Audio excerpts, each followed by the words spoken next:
Hi, everybody. Mike Handcock here, the chairman of the Circle of Excellence Group. And today we're going to talk about selling your business. Now, it's not one of the things that most of us think about when we start a business. We don't think about how are we going to sell it, but actually we should be thinking of how we're going to sell it and who we're going to sell it to. In fact, when I met Carlos, who was an amazing guy from Chile, Santiago, a number of years ago, he'd sold 3 successful businesses, the least of which he got $3 million for, so it's not bad. And every single one of those businesses he had designed, when he started it, he had designed how he was going to sell it. So selling your business is really important, but making the moves to sell it up front is also really important as well. So as you know, I'm going to do a presentation here. I'm just going to go and load it up as we are speaking, and then we're going to jump into it. There'll be plenty of time for questions and to throw this around for the people that are live on the call as well. I know and understand that you will definitely have some questions about this. And why I said preparing your business to sell in 3 to 5 years is because, quite frankly, I don't believe anybody is looking to actually sell that business right now, like today. But if you are, then there's going to be some things in here that is absolutely useful for you as well. So firstly, I want to go through the 4 types of assets that you have in your business. You may want to take some screenshots here. You may want to jot down some notes or something like that. The first type of assets is what I'd call a tangible asset. So property, cars, machinery that you're using. If you've got a gold digging machine to dig for the gold in your business, then that's an asset. Any inventory that you've got. So if you make something, if you make jewelry or, for instance, something like that, then that's definitely an asset for your business. And of course, simple things like the fixtures and fittings in your office. And you need to think a lot about what you put into fixtures and fittings, because in most countries you are able to depreciate the value of those for taxation. But when you come to sell those things, or when you come to want to get them back once you've sold a business, you may find you have a hefty tax bill to pay on those things. For instance, in one of my companies, all of my guitars are assets in that company. So, when I come to sell that company, if I do, I've got to really have a plan of how to get those back out without paying a bunch of money in tax. The second type of assets are intangible, goodwill. The asset says there the value of the business's reputation, its customer base, its brand recognition. Most accountants will tell you goodwill isn't worth anything unless you're Coca-Cola. That's not true. Your intellectual property, any patents, trademarks that you've got, any copyrights that you've got, contracts and agreements. And this is one of the big ones that we're going to come back to a little bit later. But I think that contracts and agreements are some of the best intangible assets for the business. For instance, those of you that are Circle of Excellence members know that you pay a small fee every year to retain your Circle of Excellence membership. That is a contract and an agreement. And if we were to sell Circle of Excellence, we would literally say, these people owe this much money for this amount of time, and that's an asset in our business. And then, of course, your business name and any branding that you've got around there. And that includes logos that you may have copyrighted or anything like that. So they're the intangible assets. So tangible and intangible, everything from property to intellectual property. Then you have financial assets as well, cash at bank, anything like that. Accounts receivable. So I know in our business, accounts receivable are large at any point in time. For instance, we have a lot of people that pay us monthly, pay us yearly on things. So when we add all of those up, they become quite a substantial amount. And that means that anybody buying the business should be able to collect on all the accounts receivable. So therefore, there's an asset value for that. So for instance, if you're a coach or a consultant and you have clients that you have that have signed a 12-month contract with you or something like that, then that is literally an asset for your business. And then, of course, any investments that your business has as well. On top of that, one final asset is the operational assets of your business. So these are your customer and supplier relationships, your database, if you like, and it's not necessarily, you can't sell your social media list.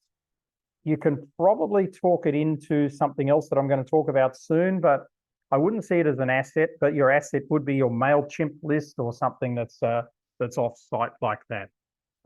Any software or systems, particularly any bespoke software that you've done or anything that you've modified or built that could be something that you've bought off the shelf, but you've actually modified it and built it. So that is a very good asset for your business as well.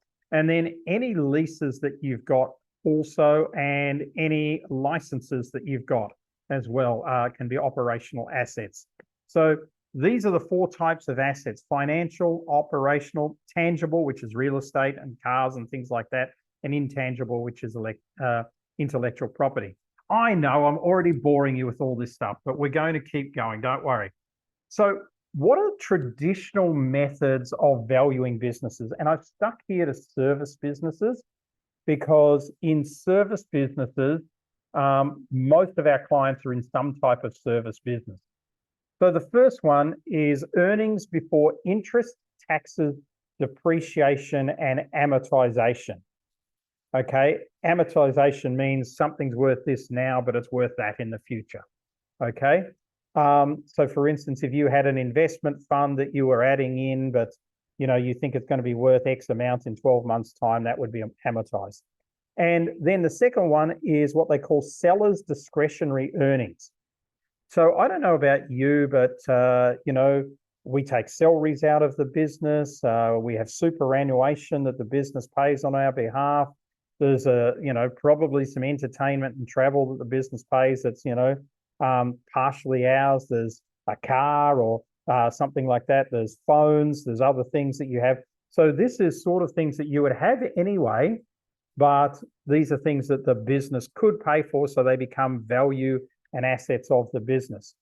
So I see there was a couple of comments up there, so I'm just going to go to the comments and let's see what we've got.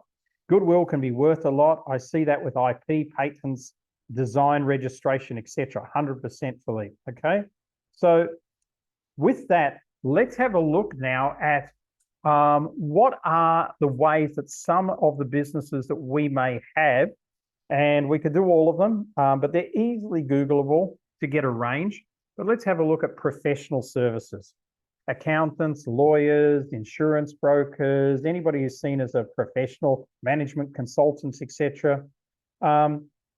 Normally they will sell for 1 to 2 times gross annual revenue, that's before any expenses, or 3 to 5 times earnings before income tax, depreciation, and amortization. So for instance, in that, I would think for most of those people, they'd be looking at trying to get 1 to 2 times gross annual revenue. So for instance, in our business, we do have a lot of expenses. So I would definitely want to sell on based on 1 to 2 times gross annual revenue rather than EBIT data. In hospitality and tourism, 0.5 to 1.5 times annual revenue. Now, that could mean, depending on how long you've been in business, depending on what type of hospitality environment you have, or 2 to 3 times seller's discretionary earnings. So if that business is paying for a car, your lifestyle, your private yacht, your jet, etc., then you might be in good space there. And then IT services, and I see we've got Gavin on the call today. Hi, Gavin. Your business is for sale at 2 to 4 times EBITDA, so earnings before income tax, depreciation, or amortization, or 1 to 2 times annual recurring revenue. Now, you do have an annual recurring revenue. I know that because you sell contracts. So basically, you could earn, if you want to sell your business, between 1 year and 2 years worth of that revenue. That's top line revenue before expenses, before staff, etc.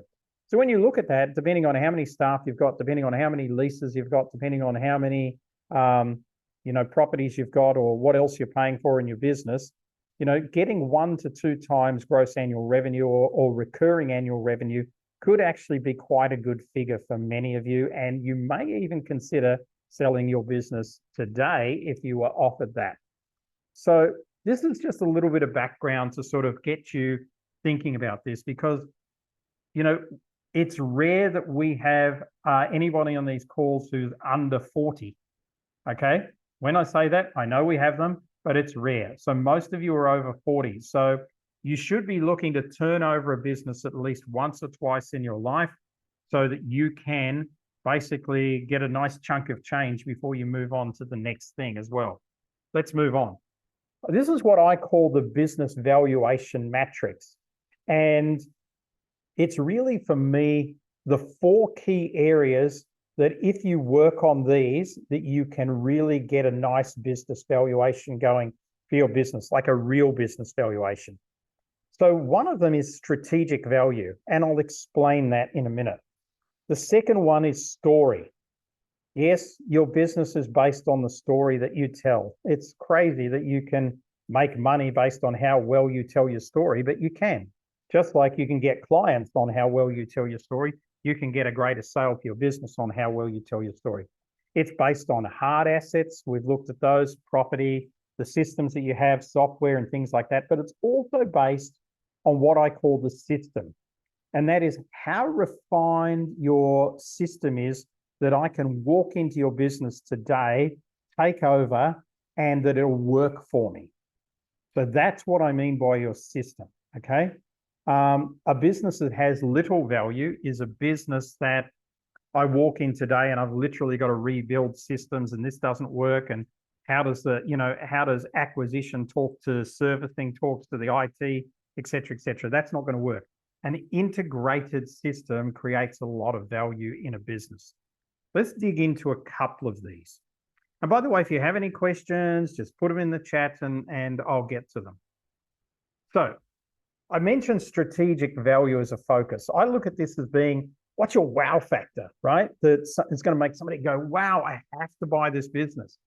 Is it your product uniqueness? Is it the fact that you have something that is just not around in your area at all? Does that give you some sort of uniqueness? Like Circle of Excellence does have a product uniqueness. So do you have a product uniqueness?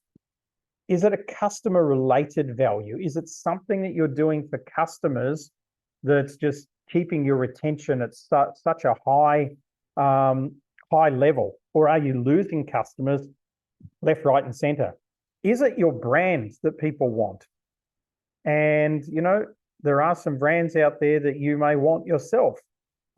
Maybe it's a brand that's been in your industry for 20 years. Maybe it's a brand that has some really hotshot strategic partners or something like that. Is it the people and talent in your business that others want? Do they want your team? And this happens a lot. I mean, I was working in a corporate that was acquired by another corporate, and I went and thought, I'm going to lose my job and all this sort of stuff. And I thought we all were, because that's normally what happens. And then I got called into the new CEO's office and got given a promotion and got told, we didn't buy your company for the value of its assets. We bought it for the value of its people. And most of the really good people in our old company got into really good positions in the new company. That's what happens. That's if you have strategic value in people and talent. You could have strategic value in your IT systems. Could be your technology. Could be an app that you've developed. Maybe that goes into intellectual property, which is the next one. There could be a real strategic value in your intellectual property. Maybe you've come up with a system of doing something that nobody else has, but is really starting to gain traction and somebody else would want that system. Maybe it's the fact that you happen to be geographically located in a place where somebody else wants. We know for Circle of Excellence viewpoint that a lot of our buyers will be Americans, and we know that we have something to offer them because they are not operating outside of America, and we operate globally. So we have we can give them a global business in the sign of a document and the writing of a check, right? So do you have geographical value? Do you have distribution channels that somebody else would want? Is there something in the way in which you get your product to market? There's something that would help somebody else get their product to market. And do you have a wow factor? Is there just something that's really wow about your business that would make somebody else want it? So for instance, do you have a contract for the next 10 years with, I don't know, Johnny Depp or Charlize Theron or some, some A-list celebrity, that means that somebody buying your brand actually buys that A-class celebrity as well at the same time. So there's some of the things that add strategic value. Let's move on to story, which is the second part of the matrix. So the second part, I call it your irresistible exit story. And so this is the story that you have to write, that you tell everybody of the reason why you are leaving your business. And sitting behind this is why. So not, oh, I'm really tired and this is such a hard business and the industry sucks. Nobody's going to buy that, right? It could be the fact that you've just got to a point where you've run out of ideas.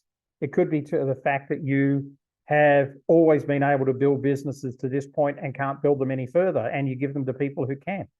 So it's up to you. How you've done things cheaply is a really good story, and I'll tell you that. Tell you what that means. It doesn't mean how you've saved a penny here and saved a penny there. That's not what I'm talking about.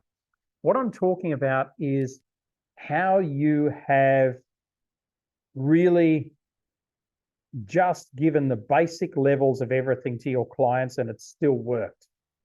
And so what you're saying is, you're saying to the buyer, there is so much more room in this. Nobody's going to buy a business that's already at the top of its game. I mean, quite literally, is somebody going to acquire Google? Is somebody going to acquire Facebook? Right? Is somebody going to acquire HSBC? They're already at the top of their game. There's not too much you can do with those unless you totally dismantle and take a big risk.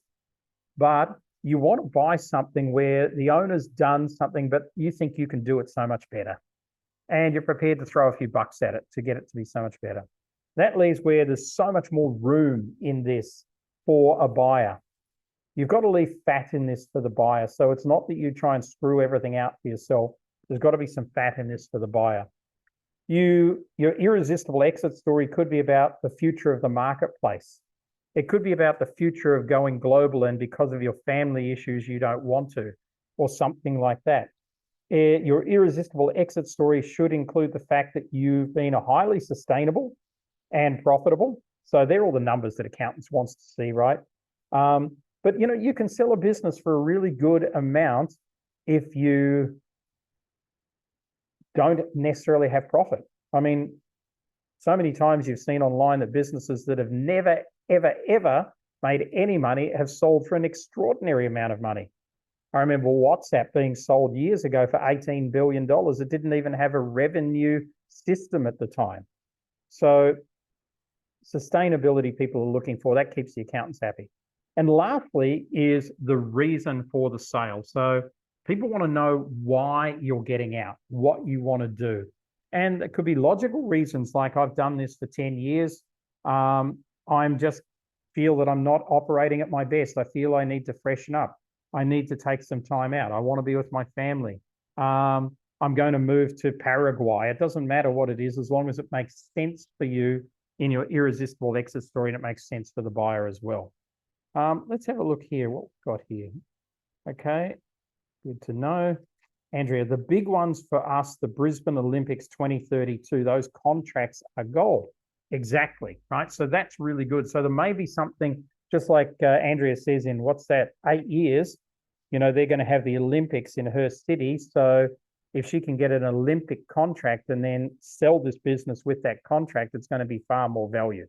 So that's all part of your story. Look at what's going on in each and every of your individual marketplaces. Okay, who's your perfect buyer?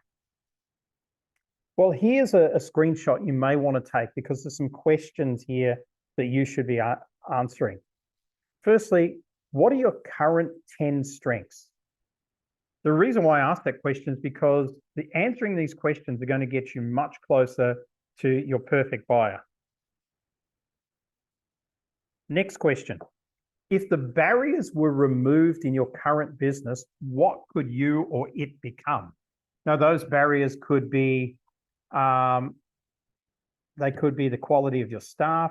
They could be the fact that you don't have money to take your business to the next level.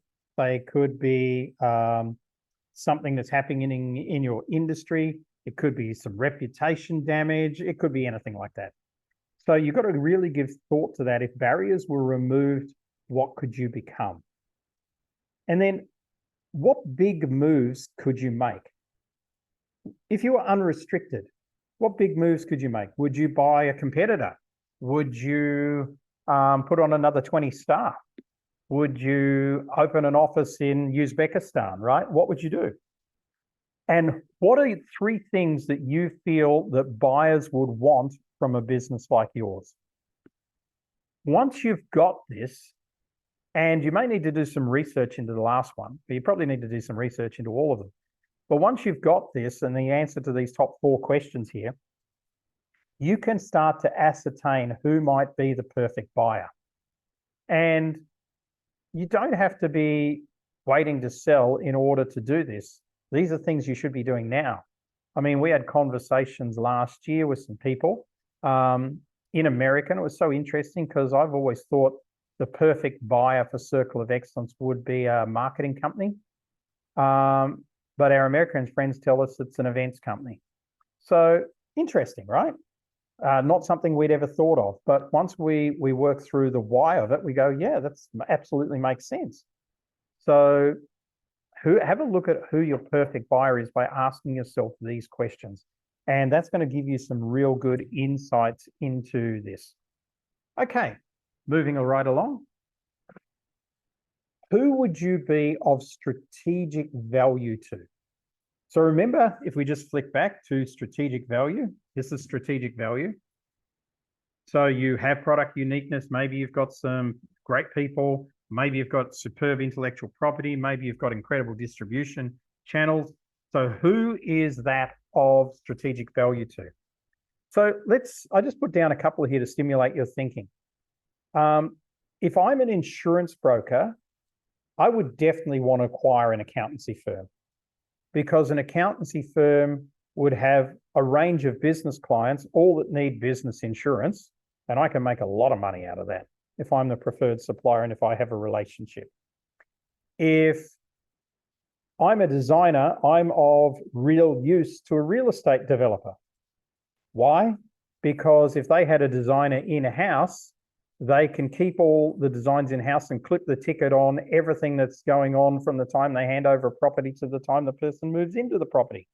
From what couches go into, what color is the wallpaper, et cetera, et cetera. So you got to start thinking, who would I be of strategic value to? And I'd be interested to ask you guys who are on the call today, just go to the chat and come up with 1 or 2 entities, people, businesses that you believe that you would be of strategic value to.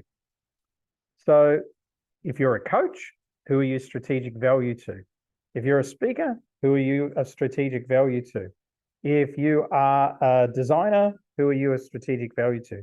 If you're in IT, who are you a strategic value to? If you're a marketing company, Andrea, who are you a strategic value to?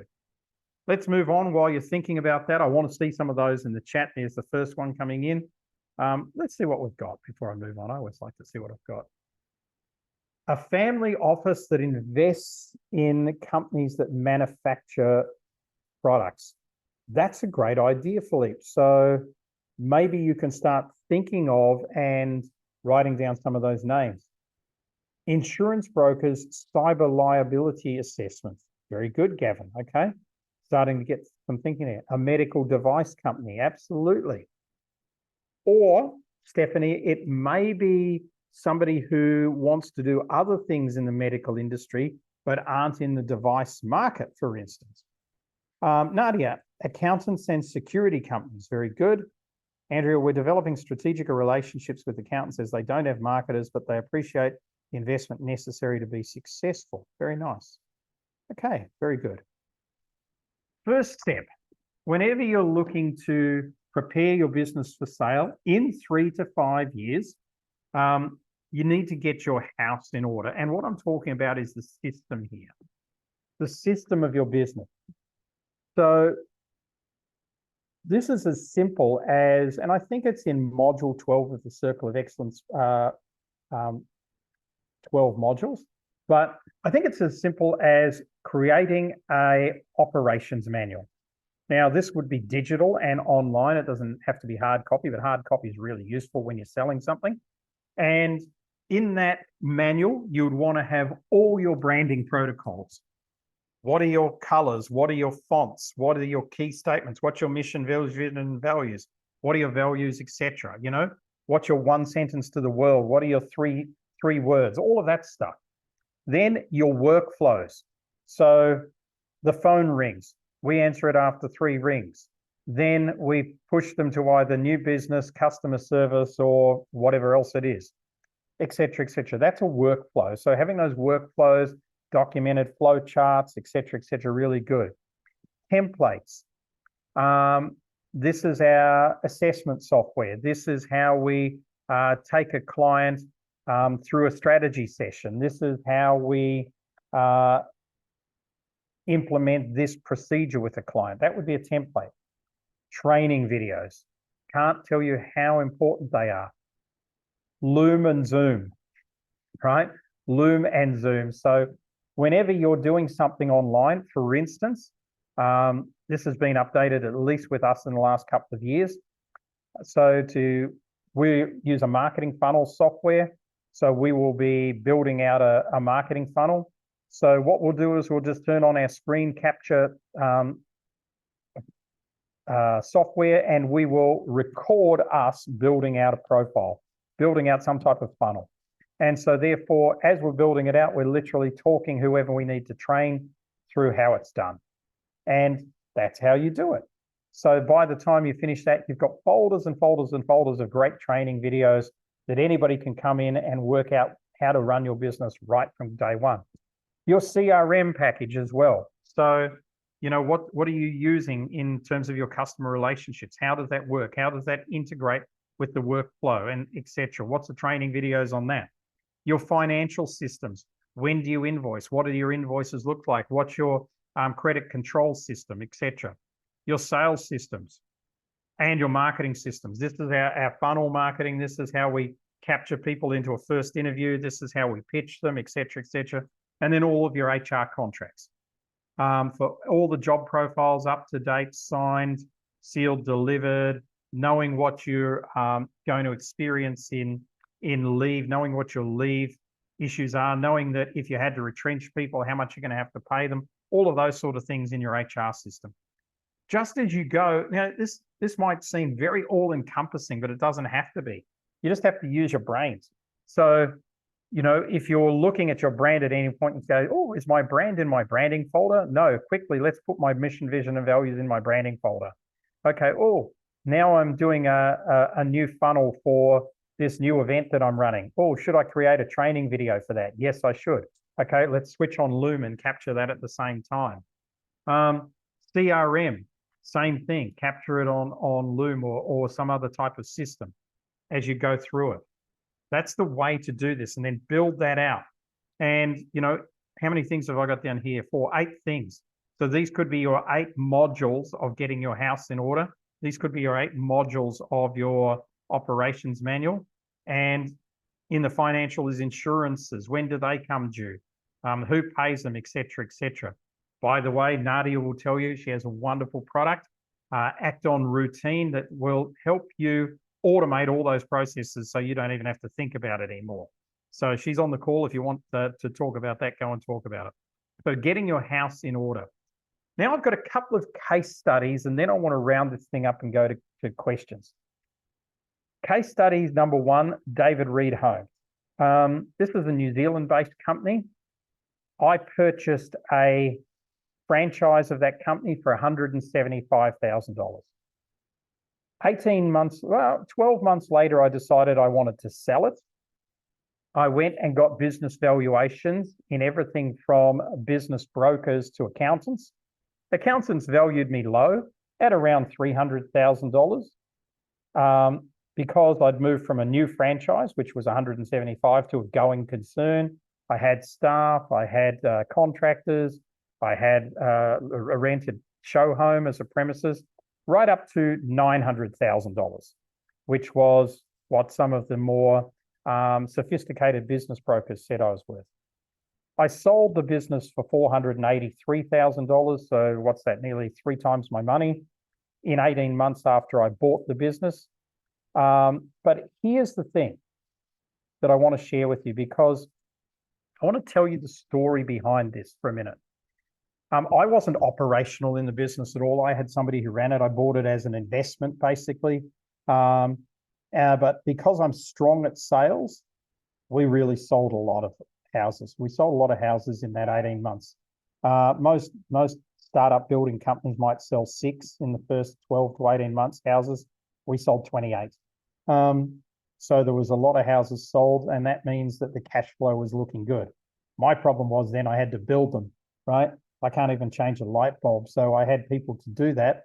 But I started realizing this was going to be a very hectic business and take a lot more of my time than I'd planned. And certainly financially, if you multiply 28 houses by the amount of money it costs to build a house, that's how much exposure you've got. So that's a lot.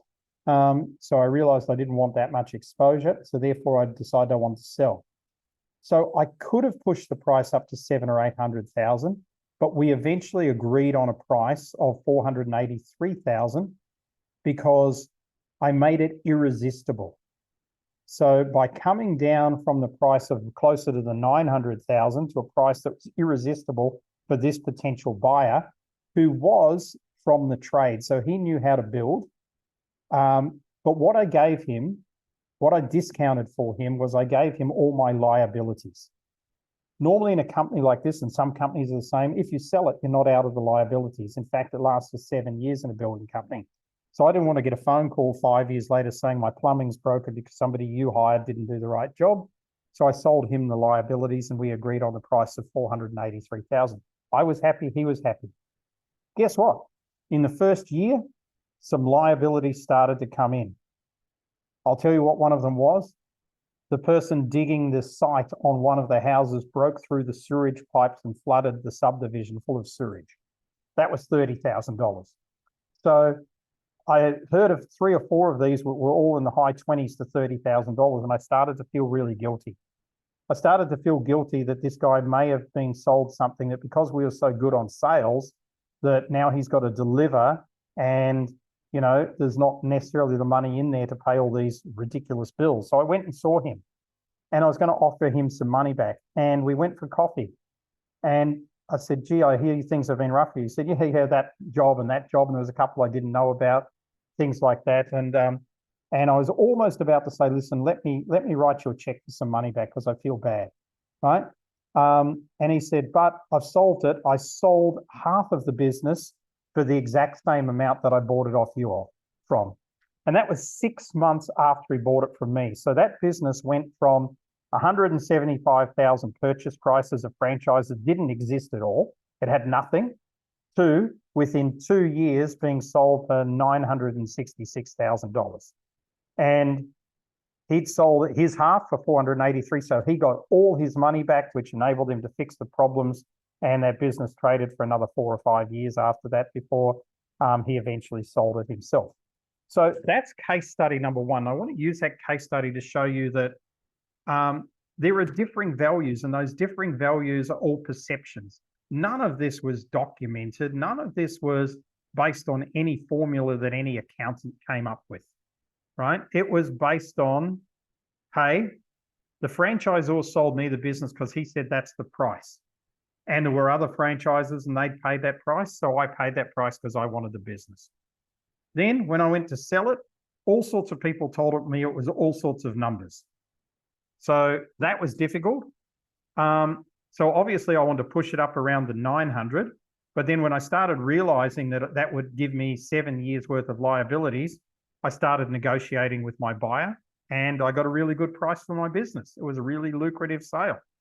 But by the same token, I then felt bad because I thought, you know, he's carrying a lot of weight here.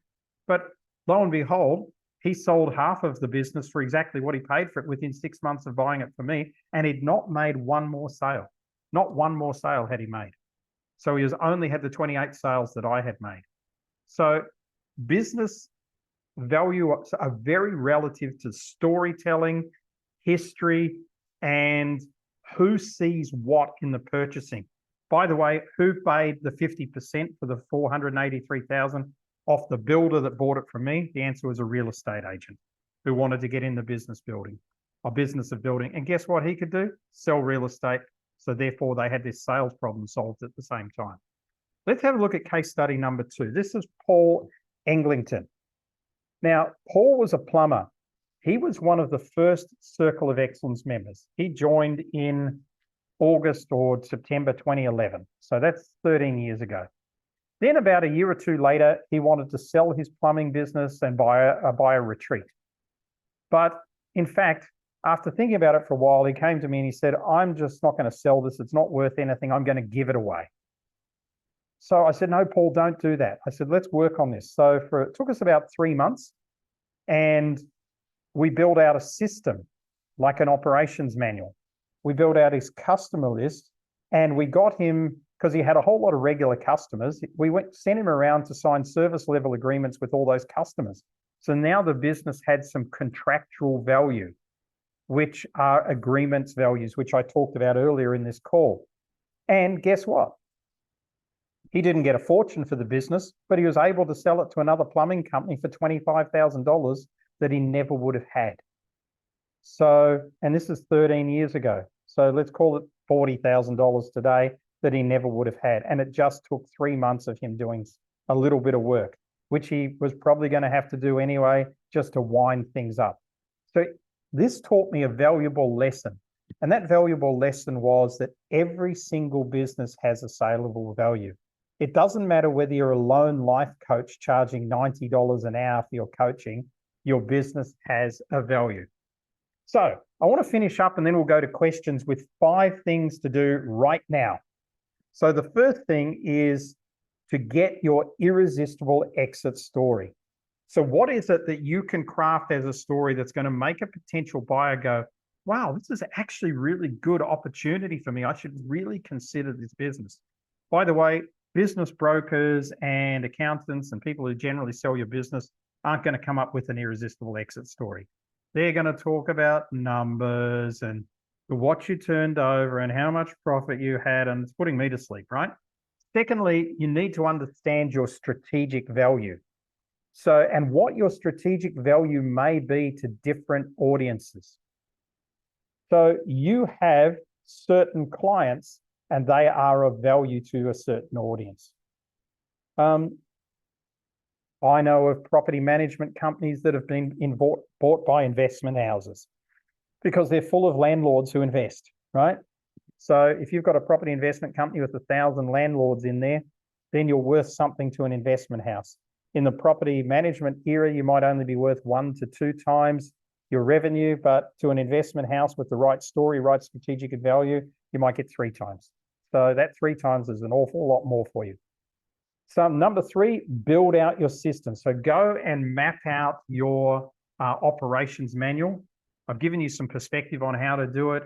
You can easily Google or go to module 12 in Circle of Excellence and have a look at that as well. And or you can Google it and find out what you should have in your operations manual. And then you can start to build that out.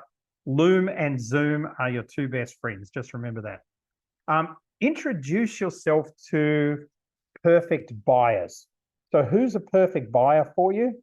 A perfect buyer for you is somebody who understands your strategic value, who gets excited by your irresistible exit story, and who can take your system and improve on it.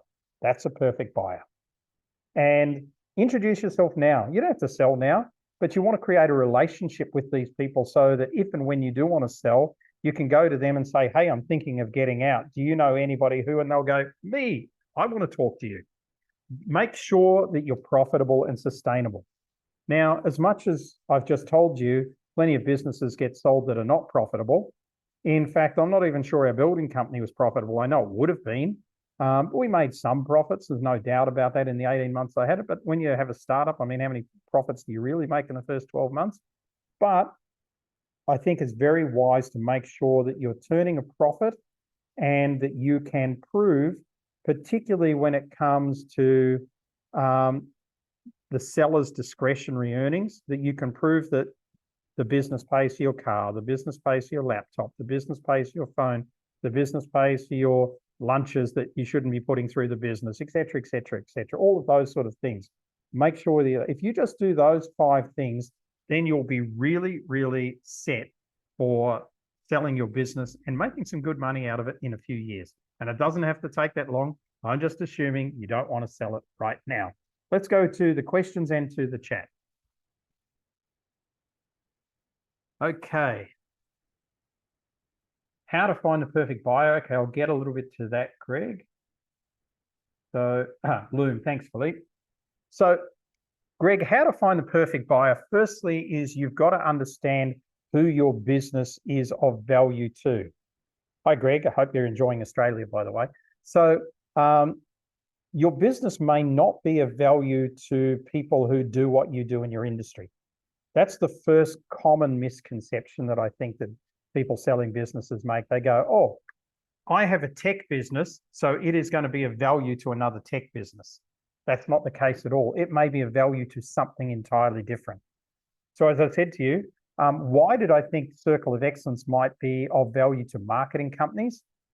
Because we have a list of tens of thousands of entrepreneurs running their own business that needs marketing. So that's the reason we're of value to a marketing company.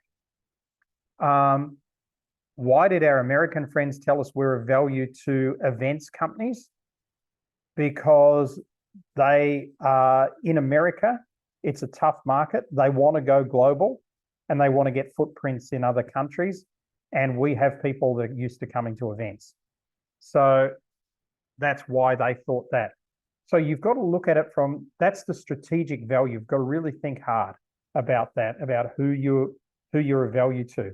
And then I think you've got to look at your story and who that might appeal to.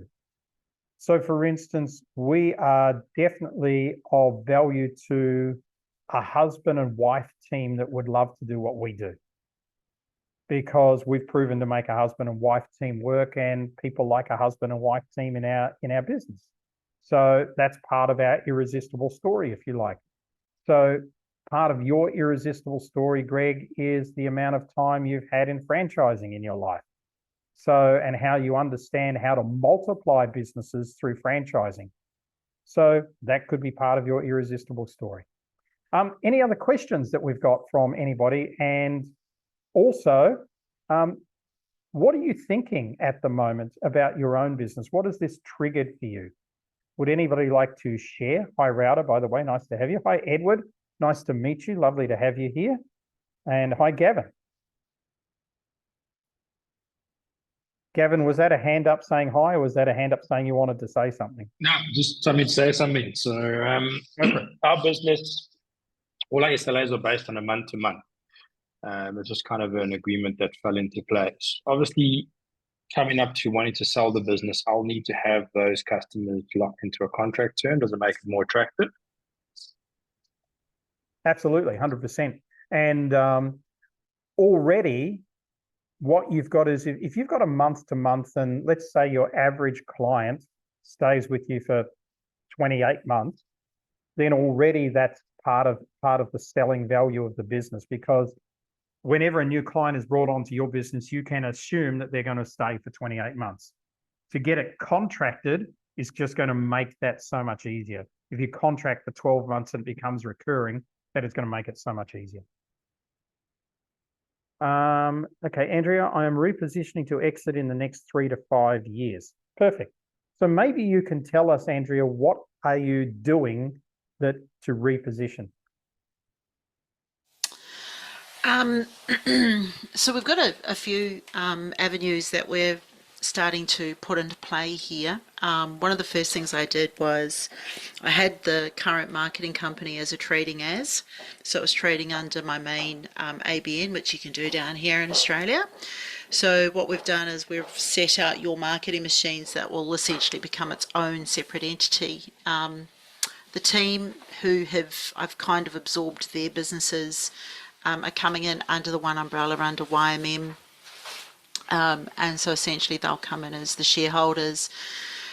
What we've done is we're already looking at building AI products to provide more of a passive income. We're setting up our learning management system, our online programs through Thinkific, which will also provide another income stream for us. And also the services that we're providing are probably a lot more high end, but they do require us to be sourcing clients, a new sort of set of clients every 24 months.